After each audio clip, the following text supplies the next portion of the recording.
Detective Ángel, desde República Dominicana, donde me encuentro secuestrado por mis pronunciamientos, por lo que hablo. Hay dos ilustres comunicadores mexicanos que hacen un compendio de análisis sobre la evolución del narcotráfico. ¿Está Estados Unidos en la línea ganadora combatiendo este mal? No. En los últimos 20 años, el narcotráfico tuvo un crecimiento de más de un 900%. Son tan iluminados estos criminales que ya en varios países del continente se han hecho una introducción, se han penetrado, se han posicionado en los partidos políticos. Porque los narcotraficantes lo único que tienen es mucho dinero, pero no tienen poder. Entonces, ¿qué hacen? Eligen una persona del pueblo, lo llenan de recursos y lo ponen al servicio de ellos y lo entran en la política. Ejemplo, República Dominicana. Fueron tan bárbaros y tan audaces que hasta diputados tienen en el Congreso, senadores en el Congreso de República Dominicana, alcaldes. Sí, son unos grandes negociantes porque han penetrado en todas las partes importantes del pueblo para tener poder. En la fiscalía, en los jueces, están posicionados en todas partes. Vamos a ver este análisis de un comunicador mexicano que pone la situación del narcotráfico desde este ángulo. Yo creo que estamos ante una organización criminal de otra especie, de otra liga distinta a Jalisco, a Beltrán Leiva, a Zetas. Yo creo que esto sí se cuece aparte. O sea, no es para darte una idea. A ver. Cártel de Sinaloa agrupaba en su momento de mayor auge alrededor de 50 organizaciones criminales. Cártel Jalisco ahorita casi tiene 100. Son 92 organizaciones ahorita bajo la sombrilla de Cártel Jalisco. O sea, es casi el doble del número de organizaciones que agrupa la coalición criminal. Es enorme. ¿Cómo pudo ¿no? construirse algo así? Ahora, te escucho y pienso... Bueno. Es un hombre que le paga además a todo mundo, o sea, le paga a alcaldes, le paga a jefes policiales, tiene nóminas enormes, está asociado con un montón de empresarios. Eso también, la verdad, a mí me da mucho temor porque pues hay muchos políticos en activo, muchos alcaldes, muchos diputados, muchos empresarios de primer nivel que están metidísimos en los negocios con estos tipos. ¿Cómo van a reaccionar ahora ellos también, no? Por eso creo que la estrategia debe ser mucho más sofisticada y creo que que el gobierno mexicano no hubiera dado el salto, el clavado a esta alberca, si no es con cierto entendimiento con Estados Unidos de un acompañamiento y en donde Estados Unidos... Exacto, y no solamente información, sino también en recomendaciones estratégicas. O sea, ahorita la mejor inteligencia de Cártel Jalisco no la tiene México, la tiene Estados Unidos. ¿Por qué? Porque le hemos exportado en el año pasado 92 capos, muchos de ellos vinculados con Cártel Jalisco, que tienen todo el detalle, identidades de los aliados, y que no de la los socios de negocio. Y la van a dar allá. Ellos ya están, digamos, armando los rompecabezas de las redes locales de todo el país. Entonces, ellos son los que pueden ubicar, identificar perfectamente la red y entonces decirle a México, mira, hay que ir, esta red, no sé, de venta inmobiliaria o de extorsión o de tráfico de migrantes, está ubicada aquí, estas son las identidades, vamos a armar un operativo contra ellos y desmantelar, como acaban de desmantelar el proyecto, un desarrollo turístico importante en donde estaban involucradas las un montón de víctimas eran empresas en muchas, Vallarta, ¿no? Sí, sí. Entonces yo creo que eso va a ser fundamental para que nosotros podamos salir con un triunfo de este arresto y de esta ofensiva contra Cártel Jalisco, y por eso me parece que es fundamental, y yo pienso que se dio este acuerdo o compromiso de acompañar a México en esto, ¿no? Luego de usted ver esto, ahora vamos a ver un compendio de exposiciones de un comunicador, periodista mexicano, donde él dice que los Estados Unidos son parte del negocio. Porque la política de los Estados Unidos es un fracaso total en el combate al narcotráfico. Vamos a ver si Donald Trump, que es un innovador, Donald Trump es una persona que viene a darle al mal en la cabeza. Vamos a ver si Donald Trump cambia la política que se ha mantenido hasta ahora, que ha sido una derrota total. Porque el narcotráfico ha avanzado más. Tenemos muchas esperanzas que ahora la nueva embajadora, aquí está, de la DEA, la nueva embajadora de Estados Unidos, perdón, ha activado la DEA nuevamente después de haberla cerrado en República Dominicana, que es el segundo transportador de kilos hacia Estados Unidos y Europa. Usted sabe lo que es un país tan pequeño que sea el segundo transportador de kilos. Es lamentable. Las Fuerzas Armadas de República Dominicana al servicio de los kilos y de los capos. La policía al servicio de ellos. La fiscalía, 250 fiscales. Yo detecté metido en esto, en el negocio ese. Jueces metidos en eso. Pero aquí hay fiscales que tienen puntos en este país. Puntos de venta de la sustancia esa. Fiscales de ciudades aquí en este país. Ahora van a ver un compendio de conversaciones contestando preguntas de un periodista mexicano para que ustedes vean cómo está el alcance del narcotráfico. Adelante. Entonces, el gran creador del narco como tal, como instrumento político, en la época moderna, es Estados Unidos. ¿Quién controla el narcotráfico? Estados Unidos.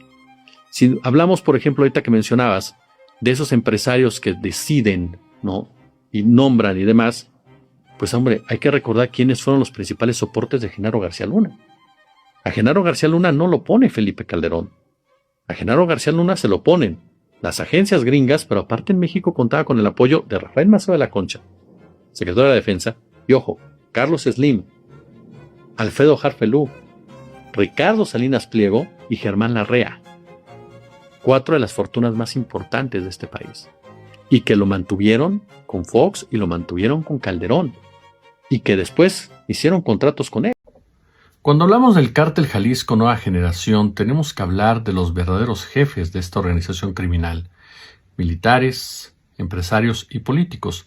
Y dentro de estos políticos, además de la clase gobernante de Jalisco, nos topamos también con otros personajes, como el caso de Roberto Sandoval, ex gobernador de Nayarit, quien, por cierto, fue vinculado ya a proceso por su probable responsabilidad en el delito de operaciones con recursos de procedencia ilícita por más de 156 millones de pesos. De acuerdo con la Fiscalía General de la República, el 11 de septiembre, tras una audiencia que duró casi 48 horas, la dependencia federal consiguió por segunda ocasión que un juez de control determinara vincular a proceso al exmandatario estatal. Hay que recordar que Nayarit durante mucho tiempo fue un verdadero infierno, un territorio clave en todo lo que tenía que ver con el tránsito de la droga, pero sobre todo con la operación de los verdaderos jefes del Cártel de Jalisco Nueva Generación, que tenían entre sus principales operadores a este hombre apodado El Diablo, Edgar Beitia, quien finalmente fue detenido, fue extraditado a la Unión Americana, desde donde ha dado declaraciones, ha señalado a distintos políticos, a distintos narcotraficantes de ser parte activa de este negocio. La historia de Roberto Sandoval es una historia que tendría que llevarnos precisamente a indagar mucho más sobre estos narcopolíticos, sobre estos personajes quienes a través de diferentes fuentes operan de manera muchas veces impune y acorde a un negocio que deja muchísimo, pero muchísimo sufrimiento. Son ellos los verdaderos responsables de toda la tragedia que se ha vivido en México. ¿Por qué? Porque a final de cuentas ellos llegan a través del voto popular, llegan a través de la confianza de la ciudadanía, a la cual no dudan traicionar precisamente para ganar millones y millones y millones de dólares. El Cártel Jalisco Nueva Generación no se trata del Mencho, no se trata del Jardinero, no se trata del Doble R, no se trata del Tío Laco. Se trata precisamente de todos estos generales, de todos estos empresarios, de todos estos políticos quienes han logrado de verdad sentar sus reales de una manera sumamente peligrosa.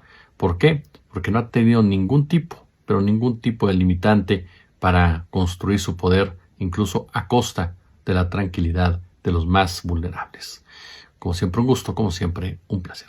Entonces eso es lo que estamos viendo en América Latina, una ultraderecha que se aprovecha de los errores de la izquierda, que se aprovecha que la izquierda no pueda solucionar problemas que la ultraderecha generó literalmente, que le generan problemas como tal y que por lo tanto recupere el poder. El problema es que le está recuperando los rostros más brutales de la ultraderecha.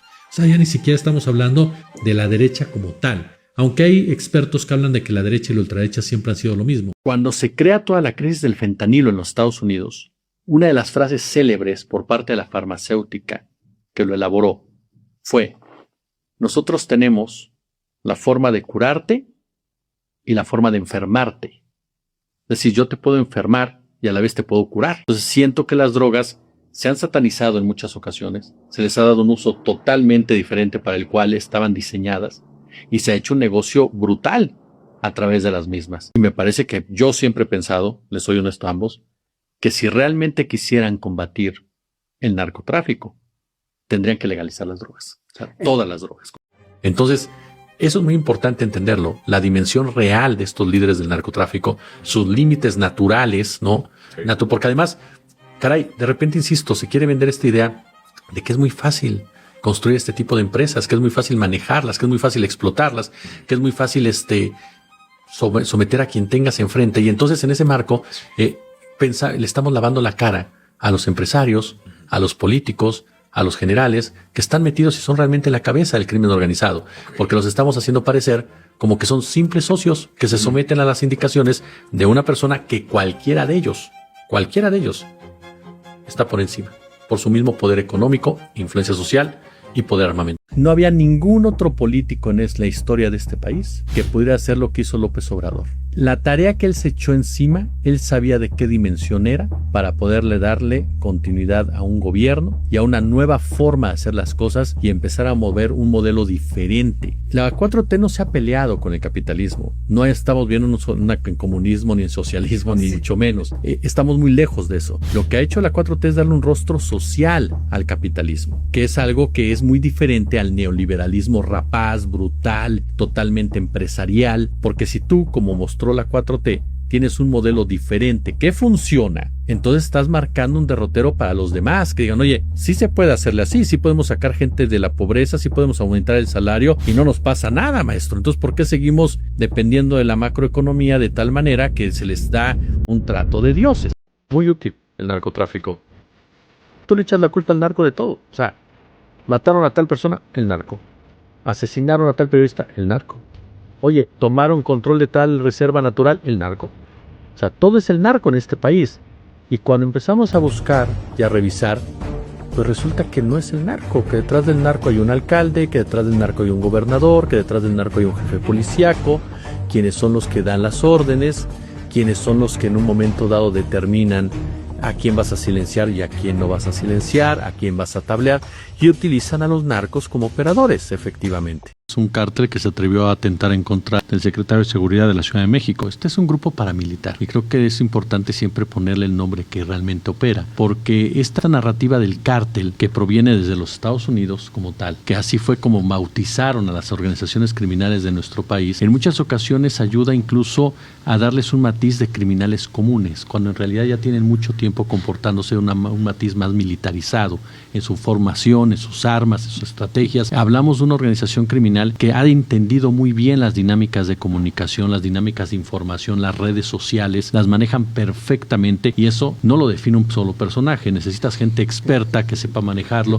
que tiene contratos con agencias, que eso también de rascarle, las agencias que suben un video y la replican y la replican y la replican y la replican. Es decir, hay toda una estructura que supera por mucho la figura de un solo personaje en todo ello, sin dejar de lado los vínculos políticos, empresariales y militares que este cártel heredó precisamente en muchas ocasiones efectivamente las relaciones del propio Nacho Coronel e incluso a los propios Zetas. Entonces nos topamos en realidad con una estructura criminal en donde es un golpe muy importante, no es una historia de villanos. Que hay un villano sí, pero hay un sistema que lo está amparando esa actividad, esas acciones, esa violencia y que lo vimos reaccionar precisamente el domingo cuando son capaces en más de 20 estados de la República en llevar a cabo acciones de la naturaleza que lo hicieron. Estados Unidos no puede invadir México.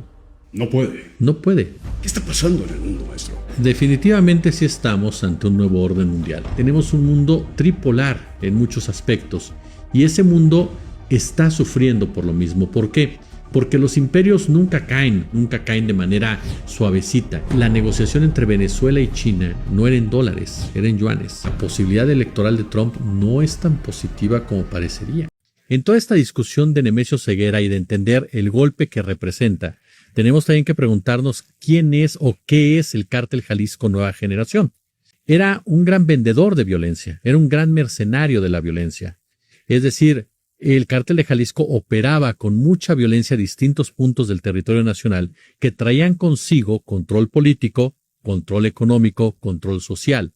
La pregunta es quién se beneficia directamente de ello. El Chapo Guzmán era un gran director general, se convirtió en un empresario brutal, estaba entre los hombres más ricos del mundo, sí. Estaba en la lista de Forbes. La pregunta es, ¿en dónde está todo el dinero del Chapo? O sea, esas cantidades de dinero, ¿dónde quedaron? Porque no las tienen los chapitos. Darle entonces el dato de que, miren, todo el dinero que puede hacer este narcotraficante que surgió de la pobreza, ¿no? Que surgió de la nada, que es igual que tú, eres pobre, tú puedes ser como él, entonces intégrate aquí al crimen organizado. Es decir, ir creando esta figura de personajes tipo Robin Hood, ¿no? Sí.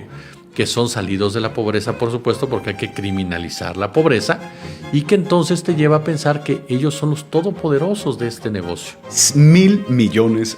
Se supone que tenía Joaquín el Chapo Guzmán, ¿no? Un gran CEO para que... Sí. Hoy hay dos ejemplos palpables, Colombia y Venezuela. ¿Qué te dicen de Nicolás Maduro? Es narco. El cártel de los soles. El cártel de los soles no existe. Desde que yo estaba chavo, hablaban del cártel de los soles contra Hugo Chávez. Gustavo Petro ha hecho más contra el narcotráfico de lo que ha hecho Donald Trump. Así, en detenciones, decomisos. Y se atreven a acusar a Petro de narco. Es decir, el narcotráfico para justificar agresiones en contra de países que me son contrarios o incómodos. El narcotráfico para quitarle su petróleo a Venezuela, para quitarle su oro a Venezuela, para influir políticamente y electoralmente en Colombia y colocar un gobierno de derecha en las próximas elecciones. El narcotráfico como un arma para conseguir lo que yo necesito y quiero. En el caso de México, vivimos desde hace mucho tiempo violencia provocada en materia política. Una violencia que se va generando para causar ese caos, ese ambiente de terror, ese ambiente de miedo y ese ambiente en el cual tú no puedas avanzar en muchas políticas sociales. ¿Quieres acabar con el narcotráfico? Ve y cierra los bancos, que son los que lavan cantidades impresionantes de dinero y que saben que son producto del crimen organizado. ¿Por qué razón? ¿Qué pasó ahora con el Citibank y todos ellos? Todos los expertos con los que yo platiqué me lo decían. Todos tienen las reglas perfectas para combatir el lavado de dinero. Que no lo hagan es distinto. En toda esta discusión de Nemesio Ceguera y de entender el golpe que representa, tenemos también que preguntarnos quién es o qué es el Cártel Jalisco Nueva Generación. Era un gran vendedor de violencia, era un gran mercenario de la violencia. Es decir, el cártel de Jalisco operaba con mucha violencia a distintos puntos del territorio nacional que traían consigo control político, control económico, control social. La pregunta es quién se beneficia directamente de ello.